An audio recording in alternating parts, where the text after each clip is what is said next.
15페이지 용어의 정의 가고 있습니다. 첫 시간에 중요한 건 뭐라 그랬죠? 첫째 시간에 중요한 것 신호등 중요했습니다. 신호등. 2교시에 중요한 게 뭘까요? 용어의 정의는 암기해야 된다. 이거 강조했습니다. 기억해 놓으셔야 됩니다. 용어의 정의는 암기해야 된다. 왜 암기해야 되느냐를 지금 세 가지를 공부했습니다. 첫 번째 중계라는 것. 중계는 그림으로 기억합니다.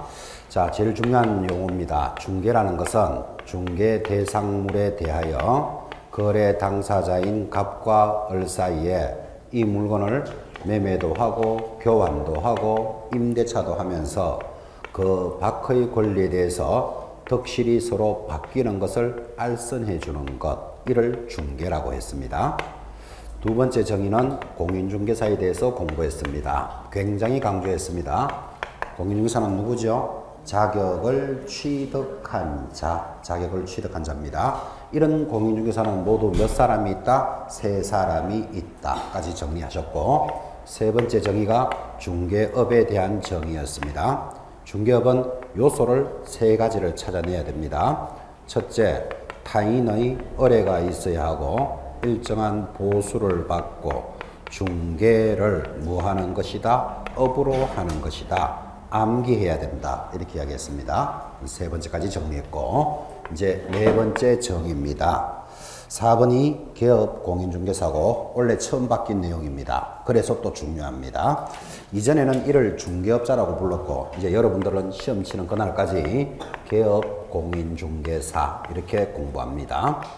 자, 개업 공인중개사가 누굴까요? 하니까 개업 공인중개사라 하면 이 법에 의하여 사무소 개설 등록한 자를 말한다. 이렇게 암기합니다. 개업 공인중개사가 누구라고요? 이 법에 따라서 사무소를 개설 등록한 자를 말합니다. 여기서 핵심 단어가 등록이죠. 등록. 오늘 등록 크게 공부했습니다. 중개업은 신고제에서 무엇으로? 허가제로 가다가 지금은 등록제로 규정되었습니다. 등록이라는 거 공부하셨죠? 그러면 개업 공인중개사에 대해서 정리가 되어 있는 분은 이게 법이 바뀌기 전에는 개설 허가를 받은 자를 말하는구나. 지금은 뭐라고 말한다? 개설 등록한 자입니다. 이 개업 공인중개사가 개설 등록한 자입니다. 이제 이거를 강조하고 싶어서 또 예를 한번 들어봅니다. 이제 기초과정은 이런 게 좋죠. 왜 이런 말이 이렇게 만들어져야 된다? 이런 것들이 여러분 귀에 많이 오랫동안 남을 겁니다. 이제 그게 이제 기초입니다. 기초. 예를 이렇게 듭니다. 필기하지 말고 듣습니다. 여기 중개사무소가 하나 있습니다. 사무소가 있습니다. 이러니까 별로 재미가 없잖아요. 이름을 달아줍니다. 노원, 중개 주식회사다. 법인으로 합시다. 그래서 노원 중개 주식회사라는 사무소가 있습니다. 주식회사라는 거 붙는 거 보니까 이게 법인입니다. 법인. 법인에 가보니까 사장님도 한 사람 있고 전무님, 상무님, 부장님, 직원들이 많습니다. 과장도 있고 대리도 있고 있겠죠. 그래서 법인에 많은 직원들이 일을 하고 있는데 이 노원 중개 주식회사의 개업 공인중개사는 몇 사람일까요? 지금 이 지문을 이해했다면 몇 명인지를 알아야 된다고. 지금 법인의 직원들이 지금 여기 그림으로만 10명쯤 있다고 봅니다. 이 중에서 개업 공인중개사는 몇 사람일까요? 딱 하나입니다. 하나. 자기 이름으로 사무소를 개설 등록한 자입니다. 딱 하나니까 잘 모르겠지만 아마 사장님이 있겠죠. 이 사람 이름으로 등록했겠죠.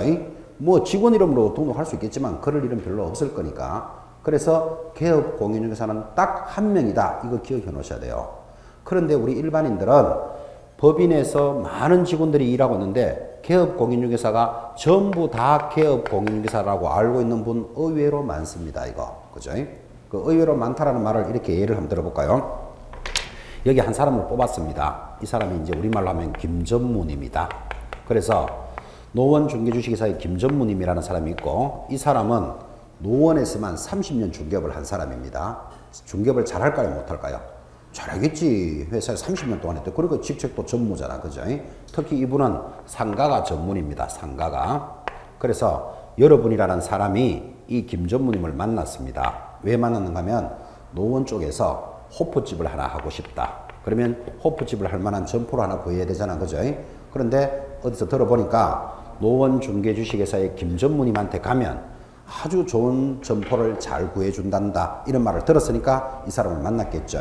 그래서 만나가지고 나 보증금 얼마에 월세 얼마짜리 호프집 할 만한 점포를 하나 구합니다. 하니까 이제 김전무님 뭐라고 이야기하는가 하면 보증금 얼마에 월세는 얼마인데 대략 한 달에 수익률은 얼마나 나오는 점포가 있고 A, B, C 이런 물건들이 있는데 지금은 좀 늦었으니까 내일 아침에 오시면 직접 가보고 그래 결정을 합시다. 내일 만납시다. 그러는 거예요. 그럴 수 있겠죠. 그죠?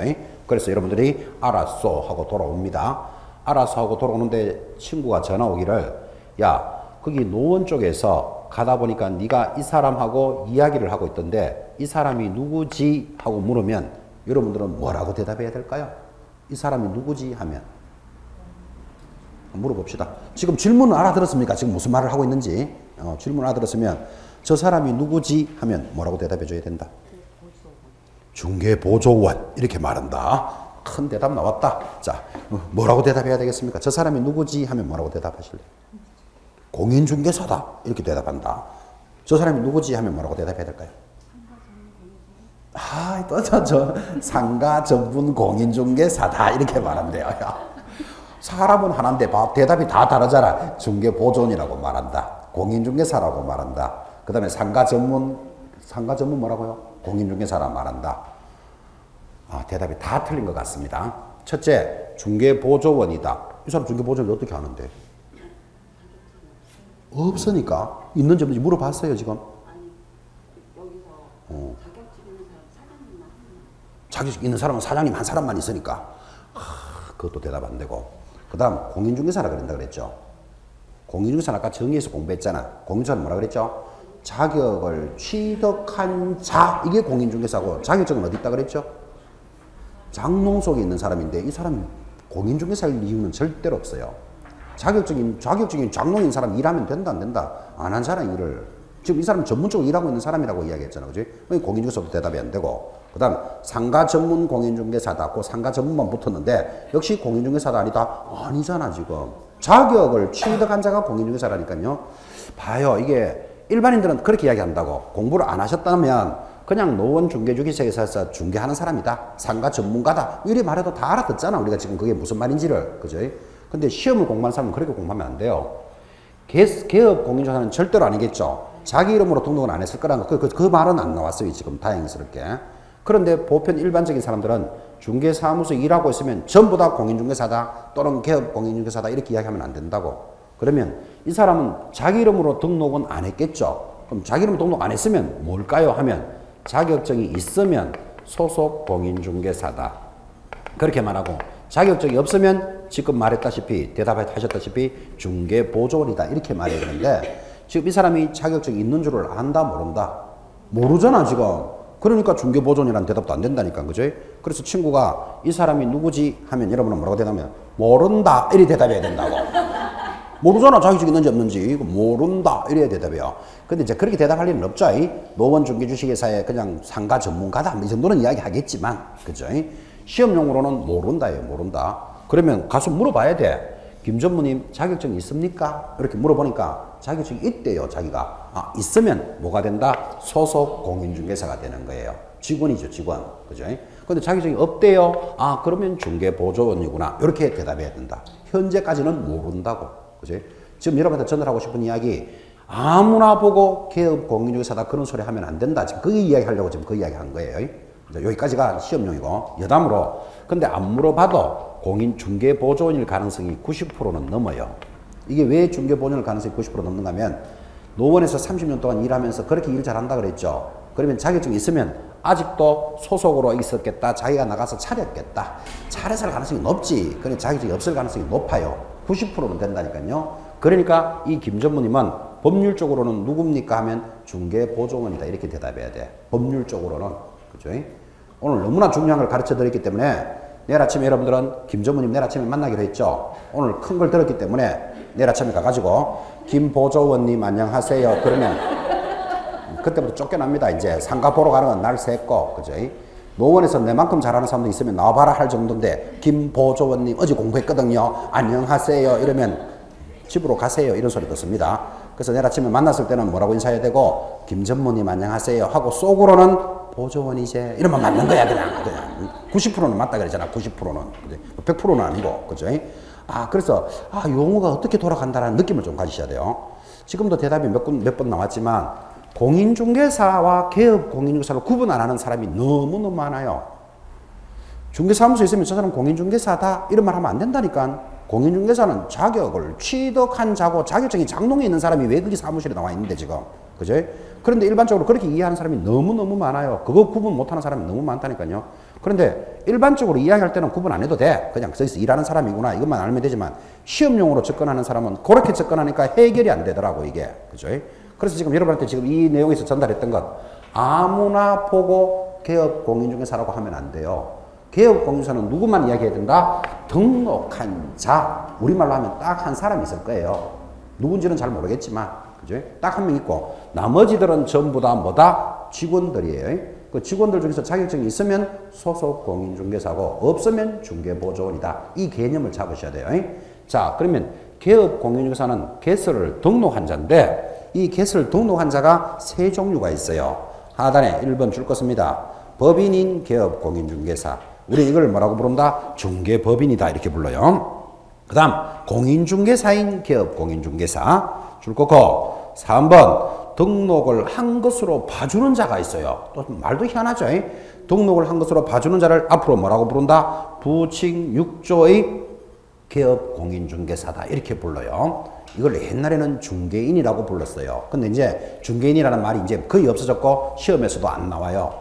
항상 여러분들 교재에 보면 부칙 6조인 개업공인중개사 해놓고 갈로 열고 중개인 이렇게 적어줘요. 교재들은. 근데 이제는 중개인을 몰라도 돼. 이제 한 3, 4년 동안 시험지를 꾸준히 보니까 이제 중개인이라는 말을 빼더라고. 그죠? 그럼 여러분들은 중개인을 몰라도 돼요. 자, 다시. 개업공인중개사가 누구라고요? 개업공인중개사 누구라고요? 개설 등록한 자예요. 이 개설 등록한 자가 몇 종류가 있다고요? 세 종류. 법인인 개업공인중개사가 있고, 공인중개사인 개업공인중개사가 있고, 그 다음 부칙 6조인 개업공인중개사가 있습니다. 앞으로 여러분들 시험에서 점수 따는 방법, 개업공인중개사라는 말이 탁 뜨면 세 사람이 딱 보여야 돼요. 이게 안 보일 때 이제 문제되기 시작해요. 지금 아직까지는 그까지는 가는 건 너무 많고, 일단 개업공인중개사는 정의는 기억해 놓으셔야 됩니다. 등록한 자가 개업공인중개사인데 모두 몇 사람이 있다? 세 사람이 있다. 첫째, 법인인 개업공인중개사는 설명할 필요도 없죠. 지금 보다시피 노원중개주식회사 이런 것들이 중개법인이에요. 이 중개법인을 뭐라 부른다? 법인인 개업공인중개사다 이렇게 부르는 거예요. 그 다음 공인중개사인 중개업자는 아마 제일 많을 거예요. 자기가 자격을 취득하고 자기 이름으로 등록한 사람이에요. 이게 밖에서는 제일 많아요. 많다를 이렇게 한번 해봅시다. 그냥 많다 하지 말고 지금 개설 등록한 자가 개업공인중개사니까 지금 관청에 가서 등록부를 딱 펴보면 등록한 사람들의 명단이 쫙 나오겠죠. 그 명단이 지금 대략 몇 명쯤 될까요? 우리나라에 개업공인중개사가 몇 명쯤 될까요? 몇 명? 그냥 막연히 몇 명? 정답은 없고 3,000명 정도? 3,000명 정도? 몇 명쯤 될까요? 자기 이름으로 등록한 자가 몇 명쯤 될까요? 우리나라에? 우리나라에. 3,000명 답 1번 나왔고 몇 명쯤 될까요? 한 2만 명 정도? 2만 명. 얼마쯤 될까요? 그건 좀 미수인데요. 무수위로 가는 거. 뭐라고요? 미수라고요. 미수? 미지수요. 미지수. 미지수 아니에요. 지수예요. 지수. 미지수가 아니고 등록한 자는 지금 등록부 이름이 딱 등록돼 있으니까 딱 나타나 있지. 3,000명 정도. 7만 명 접근했어요. 정확하게 8만 명쯤 돼요. 8만 명. 근데 그 미지수 아니라니까 딱 지금 등록한 자는 이름 딱 명단이 나온다니까. 명단이 나오는데 이게 지금도 바뀌겠죠. 왜 바뀌는가 하면 지금도 등록됐던 자가 8만 명이다라고 쳤는데 오늘 오후에 되면 폐업하는 사람이 있을 거 아니에요. 그죠? 또 새로 들어오는 사람도 있었겠죠. 그러니까 숫자가 매일 바뀌는 거예요. 그래서 이건 정확하게 잡지는 못하지만 등록된 자가 대략 지금 한 8만 3천 명 정도 이렇게 봐요. 8만 3천 명.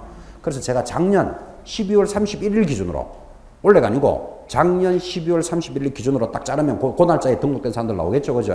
대략 8만 명쯤 돼요. 오늘도 신문에 보면 왜 중개보수에 대해서 법안이 개정되니까 이 개업 공인중개사들이 뭐 시위하기 위해서 어디 모여라 지금 이러고 있단 말이에요. 그 밑에 광고에 뭐라고 적어놨는가 하면 우리 8만여 명의 개업 공인중개사들은 지금 법을 이렇게 개정하는 것에 대해서 어떻게 생각한다. 8만여 명 나와요. 대충 느낌이 오죠. 그래서 한 8만 명 정도가 등록이 되어 있습니다. 이렇게 한번 가볼까요? 지금 올해 시험이 몇 회 시험이 끝났다? 25회 시험이 끝났지만 아직 합격자는 발표 안 됐죠. 그러니까 24회까지만 합격자가 나와 있잖아 지금. 그죠? 그럼 24회까지 나올 때 자격을 취득한 자가 몇 명일까요? 잘 모르죠? 대략 36만 명입니다. 1회 시험 때부터 24회 시험까지 합격자가 대략 몇 명? 한 36만 명. 그 중에서 장롱 속에 있는 사람이 대략 18만 명. 장롱 속에 있는 사람. 자기 이름으로 개설 등록한 자가 좀 전에 이야기했잖아요. 대략 얼마? 8만 명. 그 다음 자격증을 가지고 중개 업무를 보는 자가 있다 그랬죠. 소속 공인중개사가 대략 8만 명. 그래서 한 16만 그래 되어 있는 거예요. 그래서 공인중개사 자격자가 지금 25회 시험을 치면서 약 30만 명의 합격자가 나와 있기 때문에 취득한 자가 나와 있기 때문에 이거를 공인중개사 자격증을 국민 자격증이다 이런 말을 한다고. 그죠? 왜 국민 자격증인가 하면 여러분 사회활동을 할 수 있는 성인들이 대략 예를 들면 뭐 20세 미만은 거의 사회활동 안 하죠. 공부해야 될 사람이고 또 좀 과장된 이야기지만 70세 이상도 사회활동하기는 좀 늦었죠. 그럼 사회활동 안 한다고 보고 그럼 20세에서 70세 사이가 사회활동한다고 보고 그중에서 군인, 경찰관, 선생님 이런 사람들은 중개업을 할 사람이 아니죠. 그런 사람들 빼고 뭐 빼고 저 빼고 하면 대략 한 1,000만 명 정도가 나오는데 1,000만 명 중에서 지금 자격자가 36만 장이 나갔다 그랬잖아. 그죠? 그러면 공부는 몇 명이 했을까요? 1,000만 명이 거의 다 했습니다. 거의 다. 그래서 중개사 시험을 뭐라고 부른다? 국민 자격증이다. 이렇게 부릅니다. 또 조금 심하게 말하면 국민고시다. 그만 돼. 그죠? 그 말을 약간 삐딱하게 약간 옆으로 돌려 들으면 그럼 국민 자격증인데 없는 사람은 국민도 아니다. 이 말하고 같은 말입니다. 이게. 그죠? 같은 말을 해석을 하는데 국민 자격증이다 이 말은 너무나 많은 사람이 이제 하고 있다 이렇게 표현할 수도 있지만 거꾸로 말하면 안 한 사람은 국민 축에도 안 들어간다 이런 말하고 같은 말이에요. 그래서 이 자격증을 국민고시다 이런 말도 하는 이유가 그런 데 있습니다. 뭐 장점, 단점은 있을 겁니다. 장단점은 있는데 제가 개인적으로 생각하기는 이 공인중개사라는 제도를 만들어서 이 부동산에 관련되는 내용이잖아. 그죠? 이걸 만들어 가지고 전 국민의 법률적인 지식이 10%는 업그레이드 시켰습니다. 국가가 돈 한 푼 안 들이고 여러분들이 만약에 이런 자격증을 써서 공부를 안 했다면 지인이 비진이 알 일이 없습니다. 알아야 될 이유도 없고. 그죠? 지인이 비진이 법률 행위, 법률 사실, 법률의 요건 이걸 어떻게 아는데 알 이유도 없는데 근데 공인중개사 공부를 한 사람은 이거 다 알아듣는다고 지금. 그죠? 그러니까 전 국민의 법률적인 지식을 10%는 업그레이드 시켜놨습니다. 법률적인 지식을. 그죠? 그러니까 아직도 중개사를 준비하지 않았거나 공부하지 않은 사람은 국민 축에도 안 들어간다. 이래 보면 됩니다. 대충. 막말한다면. 그죠? 여러분들은 자격증도 따는 것도 중요하지만 이 공부는 해야 될 이유가 다른 사람 다 하는데 안 하고 있으니까. 그렇죠? 그런 해석할 수도 있다는 뜻이에요. 자, 다시 지금 개업 공인중개사가 대략 몇 명이 있다? 8만 명이 있다고 이야기했습니다. 8만 명. 그 중에서 법인인 개업 공인중개사가 몇 프로쯤 될까요? 여러분은 당연히 모르죠. 작년 12월 30일 기준으로 5%입니다. 5%면 5, 8이 40, 우리나라에 4,000개가 등록이 되어 있습니다. 법인으로. 그 다음 공인중개사인 중개업자가 80%입니다. 8, 8이 64, 약 6만 개 정도가 등록되어 있습니다. 그럼 6만 4천 빼면 얼마지? 16,000개 정도의 뭐가 있다? 부칙 6조가 있습니다.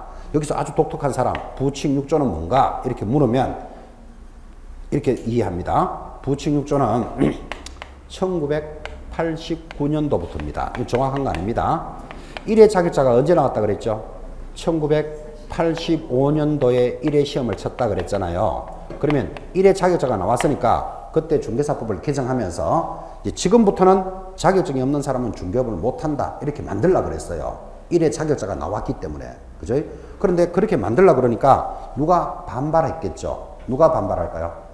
자격증이 없는 사람들.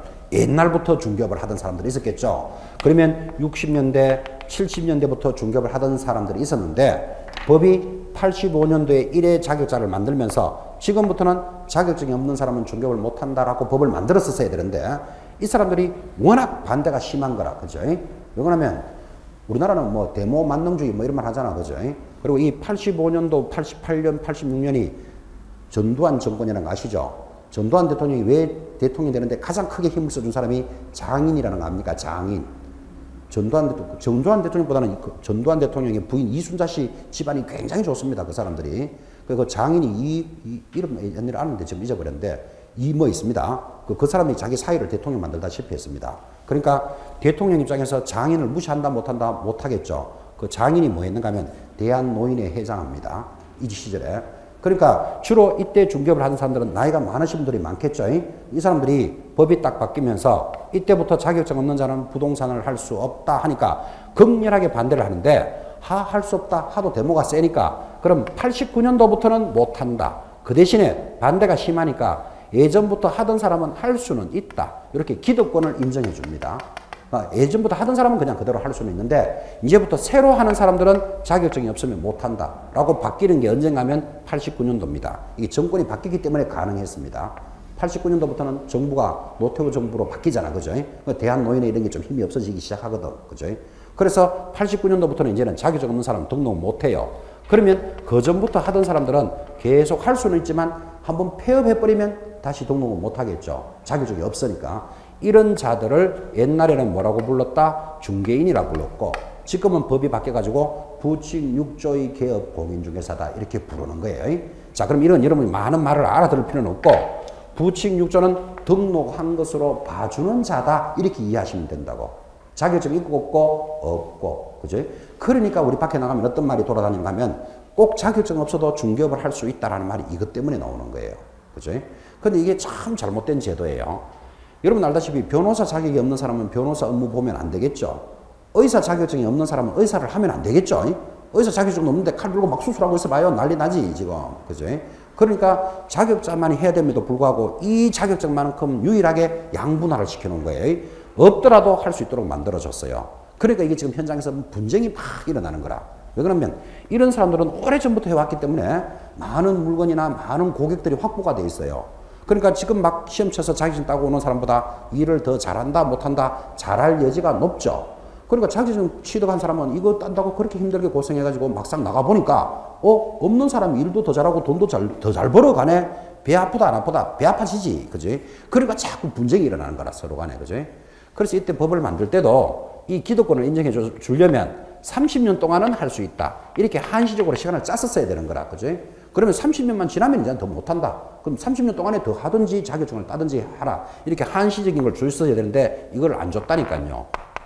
그러니까 지금도 자격증 없는 자가 얼마가 돌아간다? 16,000명. 대략 몇 프로? 이게 85니까 15% 정도가 지금 현장에 남아 있습니다. 근데 지금 15%라는 것은 사실은 이론적이고 현실적으로 보면 10% 미만입니다. 왜 10% 미만인가 하면 89년으로부터 올해가 2014년이 지나가잖아요. 2014년이면 지금 몇 년 지났죠? 89년에서 99년, 2009년, 지금 2014년이면 대략 25년 지났잖아요. 그죠? 그럼 이때로부터 25년이 지났으니까 이때 40이었던 분은 지금 65 됐겠죠. 이때 50이었던 사람은 75치고 이때 60이었던 분은 지금 85치예요. 아, 그럼 85세가 나이가 많다고 중요한 게 아니고 좀 중개업을 하는 데는 좀 부담스럽다라고 느낌은 좀 오죠. 아파트 보러 가는데 한여름에 그죠? 새댁들 나시가 뭔지 알죠? 나시 옷 입고 있는데 아파트 좀 봅시다. 이게 지금 그림이 보입니까? 85세가 가가지고 아파트 좀 봅시다. 이게 지금 말 잘 안 되잖아 지금 이게. 그죠? 그러니까 거의 중개업을 안 해요 이 사람들은. 안 하는데 한번 폐업을 해버리면 다시 중개업을 못 하니까 아들, 딸, 친구들이 하는 경우가 많아요. 이해하시겠죠? 그죠? 그러니까 아들, 딸, 친구들이 하니까 사실상 냉정하게 보면 등록증을 양도대에 하는 거예요, 그게. 양도대에 하는데 내가 그냥 빌려줬다 이러면 1년진 6천만 원 벌금이지만 나 와서 일하고 있다 왜 하고 손 덜덜덜 떨고 앉아있다니까 지금 이렇게 앉아가지고. 그죠? 폐업은 안 하고. 그죠? 실질적으로 일은 누가 하고? 아들, 딸, 며느리가 한다니까. 그죠? 근데 그 사람 일 잘해요. 왜 그러면 물건도 많이 확보돼 있고 이 오랫동안 고객들을 관리해가 와 있기 때문에. 그죠? 그럼 한번 폐업하기도 아깝다니까 그게. 그죠? 약 25년이 지금 지났어요. 그러면 지금이 15%라고 제가 이론적으로 이야기했지만 앞으로 일정한 시간이 지나면 빵 프로 되는 시절이 오겠죠. 언젠가는. 언제 빵 프로 될까요? 다 돌아가시면. 언제 거래 그걸 좋다. 다 돌아가시는 게 언제일까요? 몰라. 다 돌아가시면 언제인지 우리가 알 수가 있나. 그죠? 그건 몰라요. 근데 지금 제가 했죠. 15%라고 숫자는 나와 있지만 냉정히 관청들도 다 알아요. 등록 관청도. 일할 형편이 안 되는 걸 뻔히 알면서도 그냥 폐업 안 하고 하고 있다고 앉아 있다니까 저렇게. 그죠? 그런데 엄밀하게 점검 딱 하면 이 계약서 누가 작성했습니까? 실제 확인 설명서 했습니까? 이 고객과 이야기했습니까? 이렇게 확실하게 물어 들어가면 대략 한 반은 확 줄어들어요. 지금도. 그죠? 그럼 예를 들어서 뭐 6% 남았다 치자. 6% 좀 남으면 법이 개정을 해버려요. 이제 한 5, 6%를 위해서 이 법이 보호해 줄 필요는 없으니까 이제 개업 공인중개사는 법인과 공인중개사인 중개업자만 있다. 법 한 줄만 딱 바꿔버리면 그냥 자연스럽게 끝나버려요. 그래서 이거를 어디 올려놨다? 부칙에다가 갖다 놨어요. 부칙. 그 부칙이라는 말은 법을 다 만들어 놓고 이 법은 어떻게 시행한다? 끝다리 다뤄놓은 게 그게 부칙이에요. 그래서 부칙 6조에 있는 중개업자라고 불렀다고. 예전에 이러면 중개인이었고 이 사람이. 그죠?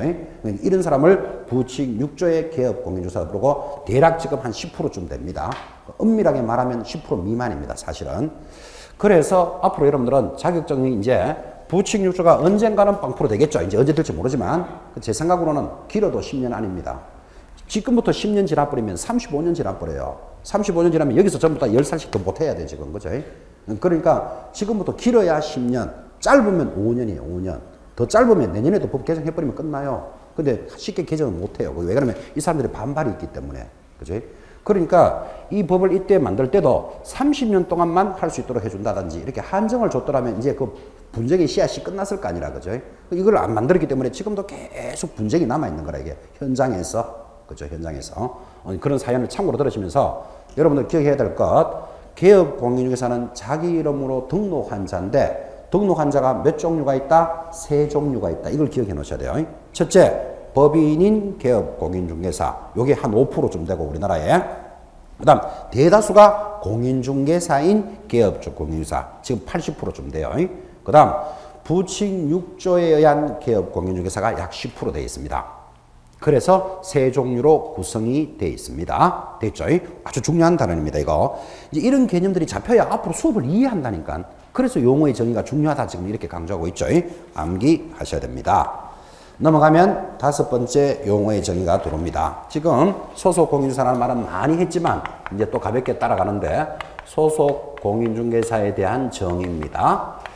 공인중개사부터 정의한다면 공인중개사는 뭐지요? 자격을 취득한 자인데 가볍게 설명할 때는 어딘가 소속이 되어 있습니다. 이렇게만 설명했잖아. 그죠?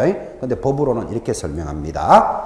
소속 공인중개사라 하는 것은 개업 공인중개사에 소속된 공인중개사로서 갈로 열고 개업 공인중개사인 법인의 사원 임원으로서 공인중개사인 자를 포함한다, 제외한다. 포함합니다. 포함, 동그라미. 중개 업무를 수행하거나 수행, 동그라미. 개업 공인중개사의 업무를 뭐 하는 자다? 보조하는 자를 말한다. 보조도 동그라미. 앞으로 소속 공인중개사가 시험에 나오면 3마디를 가지고 문제를 겁니다. 일단 법인의 사원 임원을 뭐하여? 포함하여 업무를 수행도 하고 보조하는 자를 뭐라 부른다? 소속 공인중개사다. 이렇게 부릅니다. 암기하라 그랬죠? 3가지부터 암기 딱 해놓으셔야 돼요. 다른 말들은 다 빠지더라도 포함하여 수행하고 보조하는 자입니다. 문제 한번 내볼까요? 소속 공인중개사는 사원 임원을 제외하고 수행하고 보조하는 자이다. X. 따라오겠습니까? 포함한다 그랬잖아요. 그지? 또 하나 내볼까요? 소속 공인중개사는 사원 임원을 포함하여 업무를 수행하는 자를 말한다. O, X. X. 왜 X? 보조가 빠졌잖아요, 지금. 그 암기한 데서 하나라도 틀리면 틀리는 거예요. 만약에 수행만 한다. 이렇게 돼버리면 보조를 못하게 만들기 때문에 틀리는 거예요. 한 번 더. 소속 공인중개사는 사원 임원을 포함하여 업무를 보조하는 자를 말한다. X입니다. X. 그 보조만 한다 그러면 수행 못하도록 만들어놨잖아 지금. 그래서 이해하지 말고 암기하라 그랬어요. 포함하여 수행도 하고 보조하는 자. 딱 3가지 돌아야 됩니다. 암기할 때. 이제 오늘 입문 과정에서 여러분들은 한 번도 다 기억 못할 거라고 생각했단 말이에요. 그러니까 뭐가 있어야 되는구나 라고 이런 의식을 가져야 돼요. 이게 기초 과정에서는 제일 중요한 내용이에요. 자, 그러면서 이제 또 좀 한 칸 더 들어가면 그러면 포함하여 수행도 하고 보조하는데 하나라도 빠지면 틀린다 그랬잖아요. 그러면 수행과 보조가 다르기 때문에 그럴 거 아니에요. 그러면 수행과 보조의 차이점이 뭘까요? 자, 수행과 보조의 차이점이 뭘까요? 하면 첫 번째, 글자가 다르다. 그죠? 글자가 다르잖아, 지금. 그죠? 글자가 다르니까 뜻도 다르겠죠. 그럼 뜻도 다르다는데 수행에는 문서를 작성하는 것을 수행이라 그래요. 그래서 수행이 뭐라고요? 문서를 작성하는 거예요. 자, 그럼 문서라는 것은 무슨 문서가 있을까요? 그렇지. 중개사무소에서 문서라는 것은 거래계약서, 확인설명서를 작성할 수 있다. 이 뜻이에요. 그러니까 여러분이 알다시피 사원임원을 포함하여 업무를 보조하는 자다. 이렇게 들어와 버리면 문서 작성 못한다는 말이 되어버린다니까. 그래서 수행도 들어가야 되고 보조도 들어가야 돼요. 그래서 문서를 작성하는 것이다. 자, 그러면 여기서 조금 더 한 칸 더 간다면, 그러면 이 문서를 소속 공인사 작성할 수 있다 그랬으니까 자기가 거래계약서를 작성했다면 내가 했다는 표시가 있어야 되겠죠. 그래서 도장을 탁 찍어놔야 되겠죠. 그래서 그걸 우리는 인장이라 그러고, 소속 공인인사는 뭐를 해야 된다? 인장을 등록할 의무가 있는 거라, 이게. 그렇게 연결되는 거예요. 그래서 문서를 작성하는 것을 이야기합니다.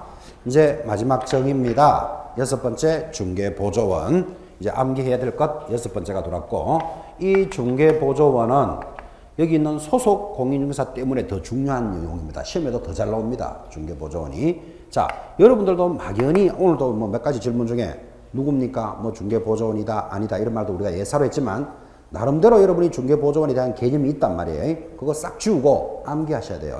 용어의 정의는 어떻게 암기해야 된다.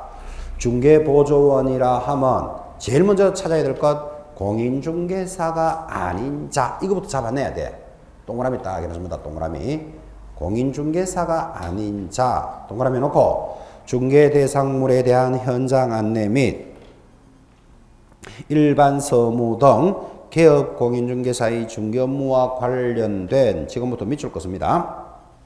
단순한 업무를 보조하는 자를 말한다. 단순한 업무 밑줄 긋고 보조에 동그라미. 자, 주목합니다. 중개보조원은 뭐라고요? 가장 먼저 시험에서 찾아야 될 것, 공인중개사가 아니면서, 이 말 빠지면 틀립니다. 아, 이렇게 강조하는데도 불구하고, 그죠? 이 공인중개사가 아닌 걸 한번 빼볼까요? 딱 빼놓고 한번 읽어봐요, 여러분. 중개보조원이란 중개대상물에 대한 현장 안내 및 일반 서무 등 개업 공인중개사의 업무에 관련된 것을 단순히 보조하는 자를 말한다. 이렇게 시험에 나오면 강조 안 하면 틀린 말을 못 찾아내요. 그 말이 쫙 맞는 말이기 때문에 시험용어로 뭐 찾아내야 된다고요? 공인중개사가 아닌 자부터 잡아내야 돼. 그죠? 왜 그러냐면 이 공인중개사면서도 보조하는 자가 있기 때문에 구분해야 된다고. 공인중개사면서도 보조하는 자를 누구라 그러죠? 소속 공인중개사가 있기 때문에 이 말을 빼버리면 이게 말이 안 된다니까, 이게. 그죠? 말이 안 되는 건 그 이해고, 지금 무조건 암기하라 그랬잖아요. 공인중개사 아닌 자부터 찾아놓고, 그 다음 중개보조원이 하는 일은 뭐다? 수행이라는 말이 있다 없다? 없이 단순한 업무를 뭐 하는 자다? 보조만 해야 돼. 그럼 여기에다가 수행이라는 말이 탁 들어가면 틀렸다. 이런 거 찾아낼 준비하셔야 된다. 지금 그 말이에요. 단순한 업무만 보조합니다. 그래 놓고는 여러분한테 물어봅니다. 단순한 업무를 보조한다는데 단순한 업무가 뭘까요? 그래, 커피 타고 나오잖아. 봐요. 아침에 출근해가 창문 열고 청소하고 밀대 들고 청소하면서 전화 받는 것. 그래 대답하면 내년에 또 만납니다. 반갑게. 그 단순한 업무라는 것은 거기 적어줬어요. 뭐라고 적어놨는가 하면 현장 안내 및 일반 서무 등 단순한 업무를 보조하잖아. 이게 현장 안내와 일반 서무를 단순한 업무라고 그러지, 청소하고 밀대 들고 창문 열고 커피 끓이는 거 그런 소리 하고 있으면 내년에 다시 만납니다. 그래서 단순한 업무의 개념을 잘 보라고요. 그러니까 현장 안내하고 일반 서무를 할 수 있다. 이렇게 딱 묶어놨잖아요. 그죠? 그러니까 이제 이걸 가지고 문제를 어떻게 내는가 하면 중개보조원은 현장을 안내할 수 있다. 시험 요래 나와요. OX. 그 현장 안내 및 일반 서무인데 왜 X라 하는데 지금. 그죠? 그래서 중개보조원은 현장 안내를 하고 설명할 수 있다. OX. 그게 단순한 업무니까. 그래도 거기서 한 칸 더 들어가가지고 중개보조원은 현장을 안내하고 물건에 대한 설명을 하면서 확인 설명서를 작성할 수도 있다. 이래 나온다고. OX, X. 문서 작성은 못한다니까요. 문서를 작성하려면 거기에 무슨 말이 들어가야 된다? 수행이라는 말이 들어가야 되기 때문에. 지금 수행이라는 말 없죠, 그죠? 그래서 아까 소속 공인중개사와 중개보조원을 구분하는 수행이란 말이 그래서 중요한 거예요, 이게. 자, 그러면 이 중개보조원은 공인중개사가 아니면서 단순한 업무를 보조만 하니까 결국은 보조만 한다라는 말은 무슨 말이다? 문서를 작성할 수 없다. 이 말하고 같은 말이잖아요, 이게. 그죠? 수행이 들어가야 되기 때문에 문서를 작성할 수는 없다. 자, 그리고 이제 하나 더 물어봅니다. 자, 그러면 이제 중개보조원에 대한 내용은 다 전달했는데 지금 밖에 나가보면 중개보조원들이 많이 일하고 있죠? 일하고 있죠, 그죠? 여러분들 알다시피. 그럼 이 중개보조원들이 일을 하고 있는데 단순한 업무만 보조하니까 문서를 작성할 수 없다고 배웠잖아, 그죠? 근데 문서를 작성하는 경우가 있을까요, 없을까요? 많아요. 많아요. 그냥 있어요가 아니고 많아요. 왜 많을까요? 지금 우리가 배우기는 법으로는 중개보조원은 문서를 작성할 수 없다 그랬는데 현장에 나가보면 거래계약서라든지 확인설명서를 작성하는 경우가 많아요. 왜 많을까요? 알고 있으니까. 아, 이 업무를 알 수 있으니까. 업무를 잘 하니까. 그래서 문서 작성한다고? 작성은 보조원이 하고 이제 중개 사장이 도장만 찍어주면 되니까 작성한다고. 그렇다고요. 그거 원래 시험 문제인데. 고래 작성하면 양도대 여러분과 1년 징역 1,000만 원 벌금에 처한다. 그게 답이에요, 그게 다. 현장에서 그걸 예사로 보니까 이런 대답이 예사로 나온다고. 중개보조원 문서 작성하면 안 된다 그랬죠? 안 된다 그랬잖아, 그죠? 근데 작성하는 경우가 많다 그랬어, 지금. 왜 많을까요? 경력 똑같은 말이네. 업무를 알고 있으니까. 지금 이 말이잖아, 그죠? 그런 경우가 많겠죠. 그 경력 알고 있으니까. 아까 우리 잠깐 했죠. 아까 그 노원 중개주식회사의 김전무님은 아까 상가 전문가라 그랬죠. 30년 동안 뭐 노원에서 상가는 꽉 잡고 있다 뭐 이런 얘기 했잖아, 그죠? 저분이 이제 자격이 없다고 보면 중개보조원이잖아, 그죠? 이렇게 계약이 체결되고 나면 계약서나 확인서를 작성하는 경우가 있을까요, 없을까요? 많죠. 계약서 작성할 줄 알까요, 모를까요? 잘 쓰지. 필체 좋고 일도 30년이나 했는데 지금, 그죠? 작성한다니까요. 근데 지금 우리가 배우기는 중개보조원이면 문서를 작성할 수 없다 그랬잖아요. 근데 지금 대답하다시피 이런저런 사정으로 작성하는 경우가 있잖아요. 있으면 그거 위반이죠. 위반이잖아. 법으로 배운 것에 대해서. 위반한 거 시험에 잘 나와요, 이거. 중개보조원이 문서를 작성할 수 없는데 작성하면 자격증을 양도대여한 것으로 보아 1년 이하의 징역 1,000만 원 벌금에 처해요. 여기까지 꼭 잡고 계셔야 돼요. 여기까지. 그래서 중개보조원이 거래계약서나 확인설명서를 작성하다가 적발되면 자격증 빌려서 하는 걸로 본다니까요. 그럼 빌려주고 빌려받으면 어떻게 된다? 1년 징역 1,000만 원 벌금이에요. 그런데 제가 앞에 분들한테 질문만 하고 답은 안 해드렸잖아요. 뭐를? 중개보조원이 작성하는 경우가 많은데 왜 작성할까요? 이제 질문만 하고 답은 안 해드렸는데 여러 가지 사정이 있습니다. 왜 작성을 많이 하는가 하면 대답이 나왔다시피 뭐 자기가 그 업무를 잘 아니까 작성할 수도 있다. 뭐 이것도 말이 되고 두 번째 이런 게 있습니다. 여러분 우리가 아파트를 하나 사고 판다고 칩시다. 간단한 물건으로. 그럼 이 아파트 하나 사는 사람은 아파트 하나만 딱 보고 살까요? 물건을 서너 개는 볼까요? 상식이지. 서너 개는 봐야지. 여러분이 아파트를 하나 사더라도 하나 딱 보고 그래 좋다 살게 이렇게 안 되잖아 이게. 그죠? 그럼 이것도 한번 보고 저것도 한번 보고 이렇게 보겠죠. 그러면 그때 안내하는 사람이 중개보조원이었다면 이제 한 서너 번 다니잖아. 그죠? 서너 번 다니다 보면 점심시간이 되면 점심도 같이 한 그릇 먹을 수도 있겠죠. 짜장면 한 개 먹고 갈 수도 있잖아요. 그래서 사람이 친밀감이 생긴다니까요. 그러다가 이제 물건이 한 3개쯤 되니까 이건 이제 가격이 조건이 맞으니까 이거 사겠어. 이렇게 되겠죠. 그러면 이제 중개보조원이 설명을 잘해서 이제 계약이 체결하는 단계까지 왔잖아요. 그러면 그 중개보조원이 뭐라고 이야기해야 되는가 하면 나는 단순한 업무만 보조하는 자니까 계약서는 우리 사무실의 사장님이 작성해야 됩니다. 이렇게 해야 된다고. 그런데 그렇게 말하기가 쪽팔린다, 안 쪽팔린다? 쪽팔린다니까 지금 이제 물건을 맨날 며칠 보러 다니면서 이 부동산은 이렇고요, 저렇고요, 오만 설명 다 해놓고 자기가 다 아는 것 같이 이야기했는데 갑자기 나는 자격증 없는 중개보조원이거든요. 이 말 잘 못한다니까요. 거기다가 행여 손님이 그죠? 뜬구름 없이 참 자기는 자격증 있어요. 이러 물으면 가슴 쿵 떨어집니다. 자격증 있는 사람이야. 그래 뭐 내 작년 하나 땄어요. 이러면 아무것도 아니지만 사실은 그죠? 자격증 있다고 뭐 일 더 잘하고 없다고 일 못하는 거 아니잖아요. 그죠? 근데 갑자기 손님이 물으면 나 자격증 없는 보조원인데 그 말하기 안 쉽습니다. 영업하는 사람은. 그지? 그냥 두리뭉실하게 뭐 있는데 없는데 뭐 이라고만 지금 지나간다고 지금. 그지? 왜 그러면 자격증 괜히 없는데 이러면 내 말하는 게 뭐 혹시나 미진하거나 부족하거나 아닌 것 같은 느낌이 올 수도 있다니까. 그지? 그럼 고객한테 나 자격증 없다 이 소리 잘 못한다니까요. 그렇게 해서 계약이 체결되면 사무실 와가지고 씩씩하게 자기가 작성한다니까요. 아까 있잖아. 경력도 있고 다 아니까. 그죠? 그러다가 적발되면 어떻게 된다? 1년 징역 1,000만 원 벌금이에요. 그게. 그죠? 왜? 자격증을 양도대여로 보기 때문에. 이런 내용을 들으면 여러분들은 더러워서라도 자격증 따야 되겠다. 이거 지금 기억해 놓으셔야 돼요. 지금 오늘 결석하지 말았고 그만큼 이야기했지만. 그죠? 그러니까 자격증 있고 없고 큰 차이 아닙니다. 인간성이 뭐 자격증 있다고 인간성도 좋은 것도 아니고 인간성 나쁜 것도 아니지만 막상 일하는 현장에서 딱 걸리면 굉장히 치명적입니다. 치명적. 그리고 앞으로 법의 추세는 자격증 있는 자만이 중개업을 할 수 있는 취지로 자꾸 가고 있습니다. 지금도 그렇게 가고 있습니다.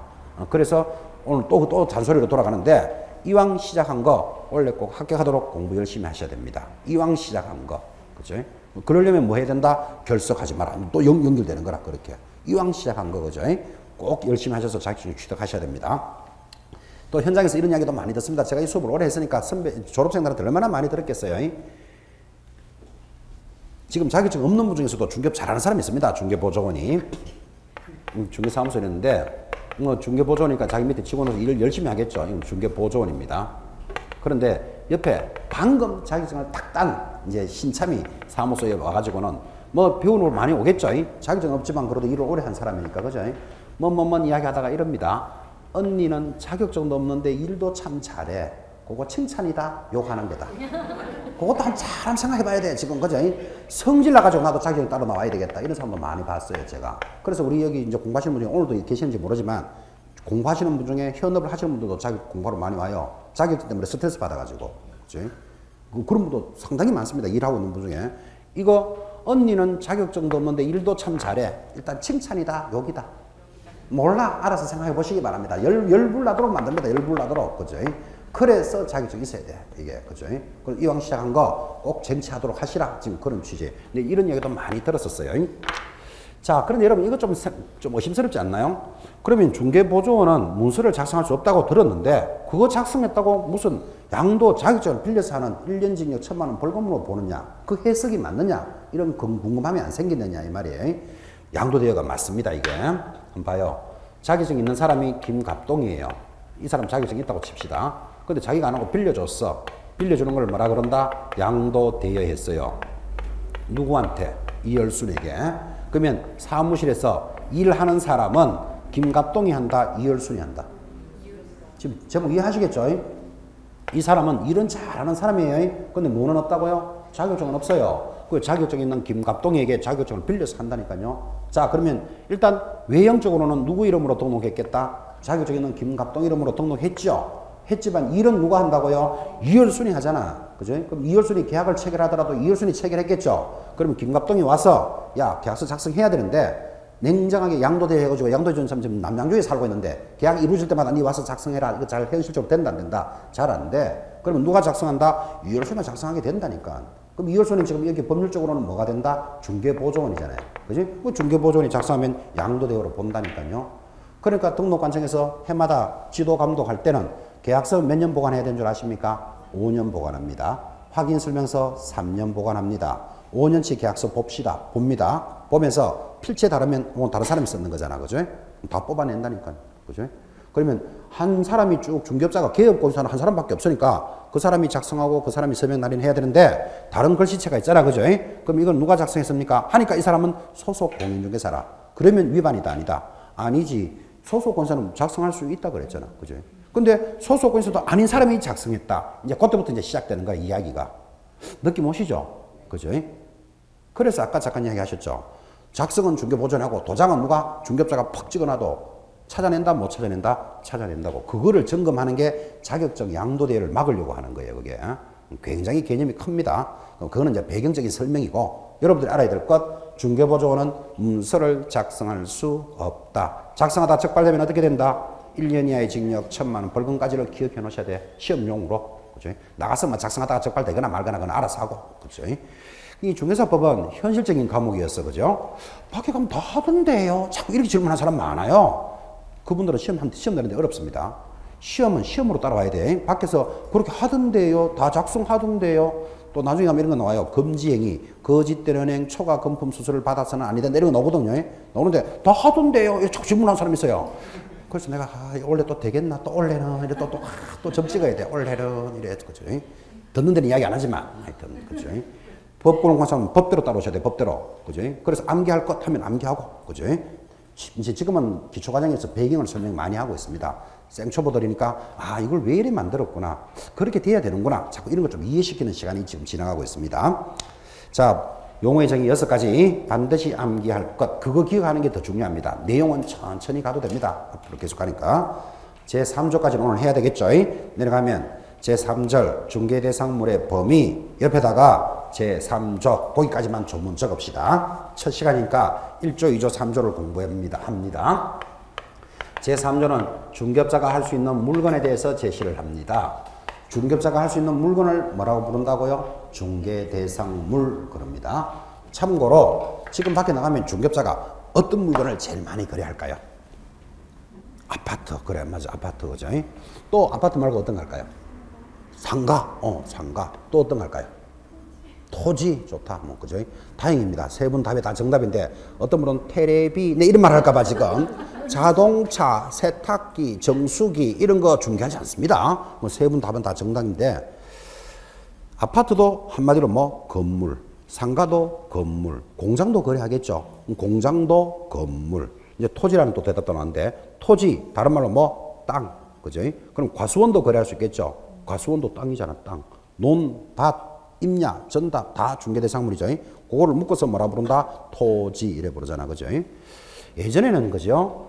저 사람은 부동산이 좀 있다. 우리 이런 말 들어보셨죠? 저 사람은 부동산을 좀 처분했다. 그때 부동산 하면 뭐가 생각납니까, 여러분들은? 그 땅입니다. 땅. 저 사람 땅 좀 있다를 부동산 좀 있다. 부동산 좀 팔았다. 처분했다. 그럼 부동산이 땅의 개념이 컸는데 지금은 무슨 물건을 거래 많이 할까요? 하니까 아파트라는 말이 탁 올라오잖아. 벌써 그죠? 워낙 아파트가 많이 만들어져 가지고 지금은 부동산 하면 건물도 생각하는 사람이 많습니다. 근데 어쨌든 우리 민법에서 부동산이라는 건 뭐를 이야기한다? 토지, 건물을 부동산이랍니다. 그러면 중개업자가 할 수 있는 물건은 당연히 뭐겠다? 부동산을 거래하겠지. 그죠? 자동차, 뭐 비행기, 헬리콥터 뭐 이런 거 중개하지 않습니다. 자, 그런데 개념이 그렇다면 법은 이렇게 정해놨습니다. 1번 중개대상물이라는 것은 개업 공인중개사만이 중개를 업으로 할 수 있는 물건으로서 개업 공인중개사가 아닌 자가 지금 말하고 있는 법정 중개대상물의 중개를 업으로 하게 되면 무등록 개업 공인중개사에 해당이 되어 처벌받을 수 있다. 아, 그래서 물건의 성질을 굉장히 크게 설명해 줬습니다. 옆에 처벌받을 수 있다. 줄 닦고 놓고 옆에다가 무슨 처벌받습니까? 오늘 설명했습니다. 3년 이하의 징역, 2천만 이하의 벌금. 이 시험이 무조건 나온다니까요. 나올 때마다 기록해 놓으셔야 돼요. 처벌받을 수 있다. 무슨 처벌? 3년 이하의 징역, 2천만 원 이하의 벌금에 해당될 수 있다. 이 말이고. 자, 그때 그러면 그런 물건이 어떤 게 있습니까? 하니까 2번. 모든 부동산이 중개대상물은 아니고, 이거 중요한 거예요. 부동산이고 다 되는 거 아닙니다. 모든 부동산이 중개대상물이 되는 것은 아니고, 부동산 중에서도 이 법 제3조에 규정된 줄 것입니다. 협의의 부동산 줄 것고, 이 법 시행령, 시행령을 대통령령이라 부르고 2조에서 규정하고 있는 줄 것입니다. 일부 준부동산만이 중개대상물이 된다. 자, 그럼 줄 두 개 껐으니까 묻습니다. 보고 대답합니다. 중개대상물의 종류는 뭐가 있습니까? 협의의 부동산과 일부 준부동산. 그래 줄 껐잖아 지금. 그죠? 그 두 가지를 중개대상물이라 합니다. 그때 사건의 설정이 가능하면 공법상 또는 사법상 제한이 있다 하더라도 중개대상물이 될 수 있으나 국유재산은 원칙적으로 중개의 대상이 될 수 없다. 이런 지문들이 참 중요한 지문들입니다. 이거 이제 첫 시간에 그냥 여러분들 가볍게 입문하지만 자 해놓고 설명해놓고는 중개사법 제3조에서 1번 토지 동그라미 2번 건축물 그 밖의 토지의 정착물 건축물의 동그라미 시행령 제2조에서 임목 동그라미 광업재단 동그라미 공장재단을 동그라미 했습니다. 모두 몇 개 했습니까? 5개입니다. 5개가 중개대상물입니다. 이게. 자, 그 5가지를 이제 교재는 짚어드렸으니까 다시 적으면 중개대상물은 뭐라고요? 토, 건, 입, 광, 공 기억해 놓으셔야 돼요. 물건 모두 몇 개? 5가지. 그런데 우리 중개사법이 지금 만들어진 지가 30년이 넘었다 그랬죠. 그리고 많은 개정이 있었고 많은 개정이 어디까지 바뀌었는가 하면 제1조조차도 지금 바뀌었다고요. 그 정도로 법이 많이 30년 동안 바뀌었는데 한 번도 안 바뀐 조문이 이겁니다. 이거. 토건, 입광, 공은 30년 동안 한 번도 안 바뀌었어요. 그러니까 이거를 얼마나 우려먹었겠습니까? 시험에서. 한 번도 안 바뀐 내용이니까. 참고로 원래 25회 시험에서도 지금 하고 있는 토건, 입광, 공 중개대상물에 대해서 출제했다 안 했다? 당연히 나옵니다. 당연히 나왔습니다. 그러니까 중개대상물은 시험에서 빠질 수 없다. 그죠? 중개업자가 할 수 있는 물건에 대해서는 안 물을 수가 없기 때문에 5가지 중요하다. 이렇게 강조하고. 자, 토지, 건물, 그리고 임목, 광업재단, 뭐 광재라고 적죠. 광재, 공장재단, 공재 5가지가 중개대상물입니다. 일단 제목부터 무조건 기억해야 됩니다. 토, 건, 입, 광, 공이 중개대상물인데 자, 이제 지금 설명에서 다 지나갔고 교재에도 표시를 해놨지만 토지 건물을 뭐라고 부른다? 부동산 이렇게 부릅니다. 민법상의 부동산은 뭐다? 토지하고 그 정착물입니다. 정착물 하는 게 건물입니다. 건물. 그래서 이건 토지 건물을 대표적인 부동산이라 하는데 우리 그 표에 보다시피 부동산이 아닌 준부동산도 3가지가 있습니다. 준부동산을 학개론에서는 의제부동산이다 이렇게도 부릅니다. 그러면 준부동산 또는 의제부동산은 무슨 뜻이다? 부동산으로 봐준다 이런 거죠. 자, 그러면 여기까지 구분을 딱 해놓고 이런 문제를 대비해야 되죠. 중개업자가 할 수 있는 중개대상물은 부동산에 한한다. OX. X줄 아시겠죠? 지금 이제 표를 분석하면서 딱 느낌이 와야 돼. 부동산과 뭐를 포함한다? 준부동산을 포함한다. 이런 말이 들어와야 되고 여기서 살짝 더 들어왔지만 준부동산을 포함하되 모든 준부동산 하면 되고 안 되고 안 되고 일부 준부동산만 된다 그랬잖아. 지금 그죠? 그래서 부동산으로 봐주는 게 임목, 광업재단, 공장재단 말고도 많이 있습니다. 제가 대충 확인해 보니까 한 20가지 됩니다. 20가지. 준부동산이. 근데 나머지 것들은 중개된다 안 된다? 안 돼. 그러니까 모든 준부동산을 중개한다 하면 틀려요. 일부 준부동산. 몇 개? 3개. 입, 광, 공만 중개대상물이 됩니다. 요거를 좀 더 분석을 하면 자, 토지 건물을 부동산이라 그랬고 요 부동산은 우리 중개사법 제3조에서 제시합니다. 법률로서 제시하는 물건인데 여기 임목, 광업재단, 공장재단은 어디서 제시하는 거다? 시행령에서 제시를 합니다. 시행령을 다른 말로 뭐라 부른다? 대통령령. 다 같은 말이에요. 자, 그렇게 이제 표에 있는 걸 분석하고 나니까 또 이런 문제를 대비한다. 중개대상물은 법률만을 이야기하는 것이다. OX, X, 시행령에도 있다. 이것도 기억해 놓으셔야 돼요. 그죠? 이제 다음번 수업에서는 그렇게 강조할 건데 시행령에 있다 그랬지 시행규칙에 있다 이러면 또 틀려요. 그럼 내용을 다 알고도 걸려든다고. 그래서 지금은 일단 그대로 따라와 오셔야 돼요. 법률로서 제시하는 물건이 뭐다? 토지, 건물. 그 다음 대통령령 또는 시행령으로 제시하는 물건이 준부동산이 3가지가 있습니다. 요거를 합쳐서 한마디로 부동산 이렇게도 이야기합니다. 자, 이러니까 또 구분해야 될 필요가 생겼습니다. 여기도 부동산이 있고 여기도 부동산이 있잖아. 그죠? 그러니까 똑같이 있으니까 구분하기 위해서 요 부동산을 무슨 부동산? 협의의 좁은 의미의 부동산이다. 이러는 거예요. 좁은 의미의 부동산이니까 여기 있는 부동산을 뭐다? 광이 넓은 의미의 부동산이다. 그럼 넓은 의미의 부동산이라는 말은 뭐를 포함하고 있다? 준부동산을 포함하고 있다라는 것도 알 수 있죠. 그죠? 그 이제 표를 완전히 분석했습니다. 뭐 분석했다, 다른 말로 해부했다, 뭐 이제 이렇게도 이야기합니다. 분석하고 해부만 하면 뭐합니까? 알아야 되지. 그래서 보면서 대답합니다. 중개대상물은 부동산을 의미하는 개념이다. OX, X, 준부동산도 포함한다. 됐고, 중개대상물은 협의의 부동산만을 가르치는 것이다. X, 광의의 부동산을 인정하는 것이다. 되겠습니까?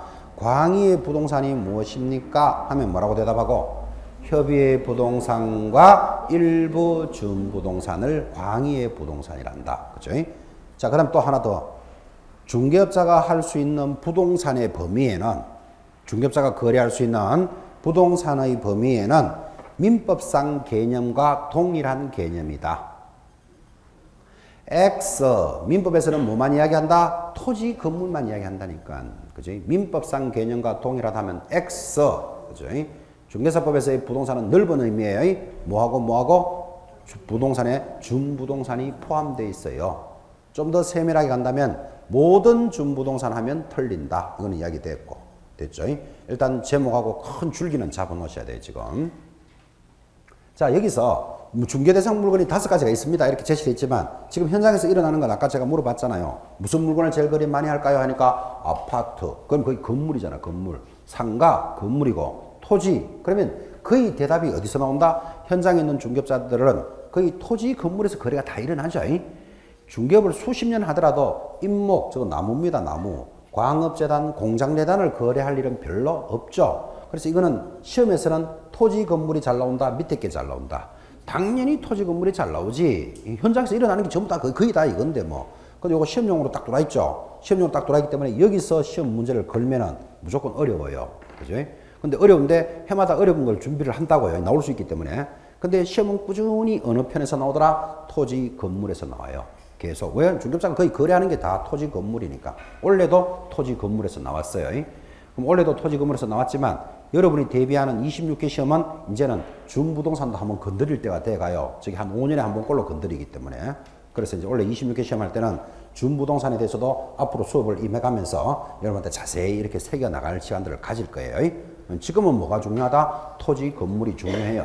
일단 그렇게 이해를 딱 하시고. 그런데 이 5가지 물건의 이름을 기억했다 치더라도 옆에 오른쪽 조건을 기억해 놓으셔야 됩니다. 조건이 뭡니까? 1번 사법상 거래 행위가 대상일 것 줄 꺼놓고, 사법상 거래라는 말은 무슨 말이다? 사건이 설정될 것, 그 말이에요. 사건. 사건이 무슨 뜻이죠? 사건, 개인의 권리가 적용될 것.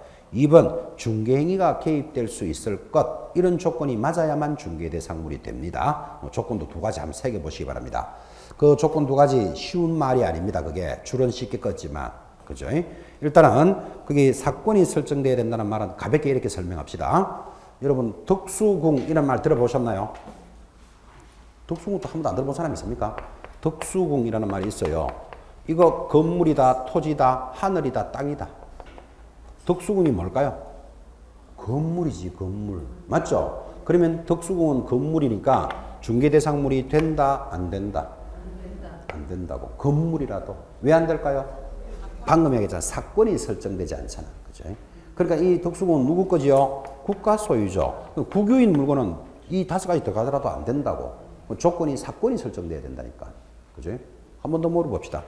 청와대 이런 말 들어보셨나요? 청와대 이래 적나? 청와대 건물이다, 아니다? 건물이지. 아름다운 건물이지. 그죠? 중개대상물이 된다, 안 된다? 안 돼요. 왜 안 된다고요? 사건이 설정되지 않잖아. 그죠? 아, 그래서 건물이라고 다 되는 건 아니구나. 이거 기억해요. 토지도 중개대상물이 되는데, 그죠? 주인 없는 땅을 뭐라 부른다? 무주토지라 그래요. 주인 없는 땅 있을까요, 없을까요? 많습니다. 또 많이 만들어지기도 합니다. 많이 만들어진다? 이렇게 할까요? 우리나라 지도가 이렇게 있는데, 그죠? 터키 바닷가에 가면, 그죠? 바닷가에는 물이 들어갔다가 나갔다 하죠. 들어갔다 나갔다 하는데, 이래가지고 여기 바닷물이 들어갔다가 나갔다가 해요. 그런데 어느 날 지형지물이 살짝 바뀌면 여기에 있는 모래턱이, 그죠? 이렇게 썩 해가지고 땅을 이렇게 막을 수가 있어요. 태풍이 불었다든지 이렇게 해가지고 막으면 여기에 공간이 생기죠. 좀 있으면 물 다 빠져요. 그러면 여기에 옆에 있는 사람이 요거 싹 골아가지고 자기 땅으로 사용하는 사람 많아요. 여기다가 공장도 설정하기도 하고 창고같이 쓰기도 하고 물건도 적재하기도 하고, 요렇게 주인 없는 땅이 발생하는 게 많다니까요. 이런 땅은 누구 소유다? 국가 소유예요. 이런 땅을 먼저 본 놈이 자기 임자다 이러면 전부 막 눈 벌게 막 땅 그런 땅만 만들어 다닌다니까요. 그죠? 그래서 국가가 정해놨어요. 무주 토지는 누구 소유다? 국가 소유다. 등기부에도 국 이렇게 딱 적어놔요, 소유자를. 그런데 이런 땅을 사건도 설정 안 돼 있는데 자기 것인 양 하고 30년 동안 쓰는 사람 많아요. 그지? 물론 이제 적발이 되면 국가에 대해서 사용료라든지 이런 것도 내요. 사용료도 내다가 또 일정한 시간이 지나면 내 걸로 해주십시오라고 소송을 내가지고 국가하고 소송해요. 그래가 자기 사건 내가 30년 동안 이렇게 갖고 오고 다듬어 왔으니까 이제는 이거 나한테 불화를 해달라. 불화 받는다 이런 말 들어보셨죠? 그래가지고 개인의 사건이 설정되기도 해요. 하여튼 그런 땅이 있어요. 이거는 바다를 예를 들었지만 일반적인 계곡에도 이런 거 많이 생겨요. 들어갔다가 나갔다가. 그죠? 그래서 무주 토지는 토지지만 중개대상물이 된다 안 된다? 안 돼. 사건이 설정되지 않기 때문에. 그죠? 이런 개념도 한번 기억해 놓으셔야 돼요. 그런데 조건이 두 번째죠. 사건이 설정돼야 되지만 사건이 설정됐더라도 뭐 할 수 있어야 된다? 중개행위가 개입될 수 있어야 돼요. 그 이제 이런 말이 안 쉬워요, 여러분들이. 그럼 중개행위가 개입돼야 된다는 말을 또 이렇게 예를 한번 들어볼까요? 아버지가 가지고 있는 뭐 아파트 합시다. 땅이라도 더 좋고. 아버지가 가지고 있는 아파트 이거 중개 대상물이 된다 안 된다? 됩니다. 지금 안 된다고 생각하면 자기 아버지가 아파트 없어서 그래요. 아버지가 가지고 있는 아파트 중개 대상물 됩니다. 왜? 아파트는 첫째 건물이잖아. 건물이고 그 다음에 사건이 설정돼 있죠. 아버지 그 개인 거. 그 다음에 중개행위가 개입해서 이거를 사고 팔 수 있다 없다? 있잖아. 그러니까 아버지가 가지고 있는 아파트는 중개대상물 되는 거예요. 그런데 아버지가 사망을 합니다. 왜 사망했을까요? 숨을 안 쉬니까. 답은 간단하죠. 숨을 안 쉬면 사망해요. 그러면 아파트는 운명이 어떻게 됐을까요? 자식이 하나 있다고 보고 자식에게 상속됩니다. 이 정도는 알아듣습니까? 자, 이제 물권이 변동됐죠. 물권 중에서 대표적인 소유권이 원래 누구 거였다? 아버지 거였는데 무엇을 원인으로? 사망을 원인으로 소유권이 바뀌었잖아요. 그럼 물권의 변동에 아까 중개대상의 소유권은 중개할 수 있다 그랬죠. 그죠? 그러면 이렇게 소유권이 이렇게 바뀌는 것에 대해서 아버지가 가지고 있는 아파트는 중개대상물이 되는데 상속이 되면 지금 상속이 되고 있는 이 아파트는 중개대상이 된다 안 된다? 요거는 안 된다고. 그죠? 그 말이 쉽지 않잖아요 지금. 그래서 이 기억해 놓을 때야. 아버지가 가지고 있는 아파트는 중개대상이 된다. 근데 아버지가 사망하면 상속되죠. 상속되는 아파트는 안 된다. 그죠? 법률의 규정에 의해서 물건이 바뀌는 것은 중개할 수 없다. 이 법률의 규정 이런 말 다 들으면 이제 이런 장난스러운 소리가 아니죠. 그래서 법률의 규정에서 물건이 변동되는 게 있어요. 상속 지금 나오는 거, 판결, 공용 수용, 경매, 기타 법률의 규정에 의한 것은 등기하지 않아도 물건이 변동되는 것. 이것들은 중개할 수 없어요. 근데 이런 말들은 어디서 공부한다? 민법 등기가 따라와야 돼요, 지금. 그래서 이제 이번 시간에 이런 거 그냥 이야기만 하고 가는 거예요. 상속, 판결, 공소경, 경매. 상판떼기 보면 공경해야 돼요. 하여튼 이건 나중에 이야기할 거예요. 상판떼기 보면 공경하는 것도 있어요. 이런 것들은 중개의 대상이 되지 않습니다. 같은 아파트라도 봐요. 되는 것도 있고 안 되는 것도 있잖아. 그죠? 그래서 모든 부동산이 중개대상물이다 하면 틀려요. 그래서 지금 그 단원을 정리하셨습니다. 자, 오늘 첫째 수업은 여러분에게 1조, 2조, 3조까지 이게 우리가 총칙이라 그럽니다. 우리 중개사법에서의 총칙이 1조, 2조, 3조고 이제 다음 주에 오시면 17페이지가 제4조인데 공인중개사 시험 파트입니다. 여러분이 너무나 잘 알고 계시는 내용이기도 하지만 아주 또 재미있는 단원이 준비되어 있습니다. 오늘은 여기까지 정리합니다. 자, 여러분 입문과정입니다. 입문과정에서 오늘 첫 시간에 만났는데 오늘 3시간 동안 했던 이야기 중에 제일 중요한 말 중개사법은 결석하지 말 것 꼭 한번 지켜보시기 바랍니다. 그 시험 치는 그날까지 그죠? 고득점 하셔서 반드시 자격증을 취득하는 효자 과목으로 가져가야 됩니다. 이거 하나 새기시는 게 제일 중요한 시간들이었습니다. 오늘 처음 뵀는데 다음 주에 뵙겠습니다. 수고했습니다.